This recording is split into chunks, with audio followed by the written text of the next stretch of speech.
दोस्तों, आज हम समझेंगे श्रीमद् भागवत गीता के दूसरे अध्याय के छठे श्लोक। श्लोक इस प्रकार है।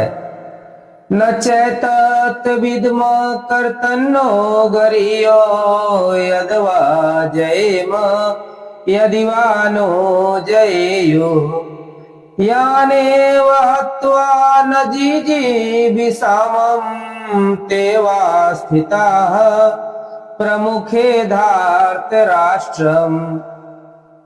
अर्जुन कहता है कि हे केशव, मुझे यह नहीं पता है कि मेरे लिए कौन सा मार्ग अच्छा है।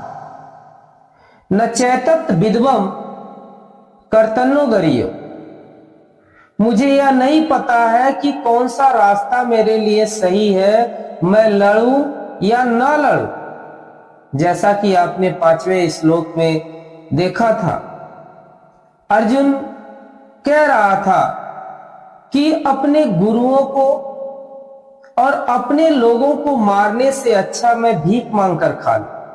यही दुविधा अर्जुन के मन में जो थी वो इस बार स्पष्ट कर दे रहा है कि हे केशव, मुझे यह नहीं पता है कि मुझे करना क्या। यह स्थिति कुछ और है। इस बार अर्जुन कह रहा है कि मुझे नहीं पता। दोस्तों, यह बहुत बड़ी बात है। जब आप अपने आप को पूर्ण दिखाएंगे तो कोई भी गुरु आपको कुछ ज्ञान नहीं दे पाएगा।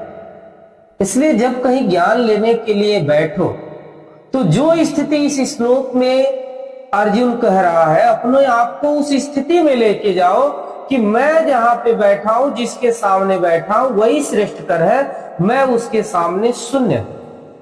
और जब आप पहले से ही दिखावा करेंगे कि इनसे बेहतर तो मैं बोल सकता हूं, इनसे ज्यादा तो मैं जानकार हूं, तो उस समय ज्ञान लेने की स्थिति में आप नहीं हो पाए।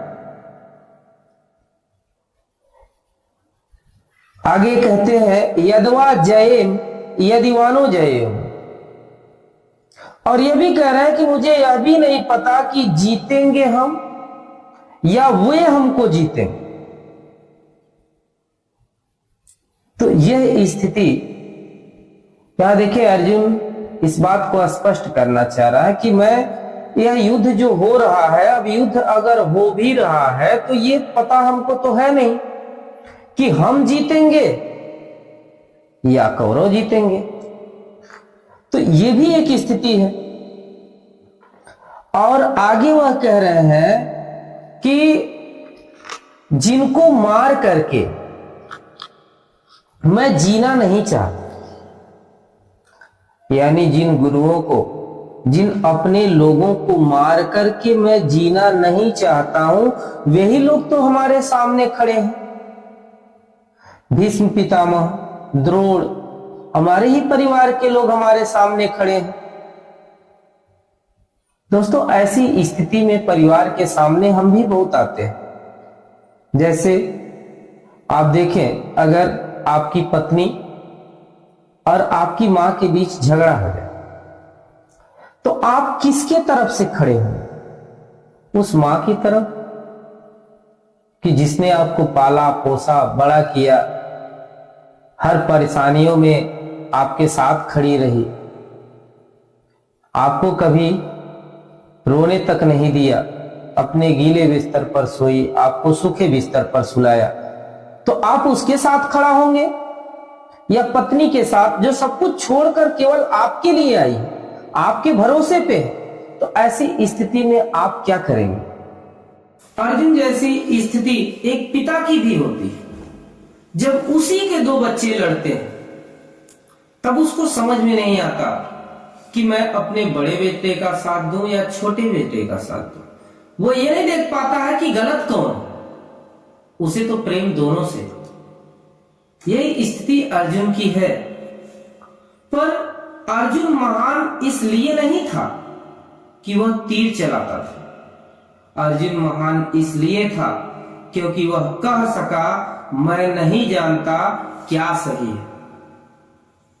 और यही स्वीकार करना ज्ञान की पहली सीढ़ी है। जब आप कभी भी ज्ञान लेने की स्थिति में जाएं तो आप सोचना है कि आपको क्या नहीं पता है। इस बात को आप कह पाए कि मुझे जानकारी नहीं है, मुझे पता नहीं है, जो अर्जुन ने किया।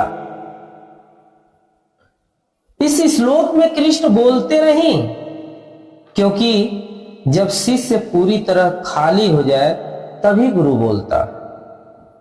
गीता कहती है जब तुम्हें पता हो क्या सही है तब ईश्वर से भागो मत, उसके शरण में जाओ। क्योंकि कहा है संतों ने, जो सुख चाहो सदा शरण राम की ले। अगर सुख लेना है, आनंद लेना है, जीवन की कठिनाइयों से उबरना है तो कृष्ण के शरण में जाना होगा, क्योंकि कल्याण वहीं से होगा। जय श्री कृष्ण।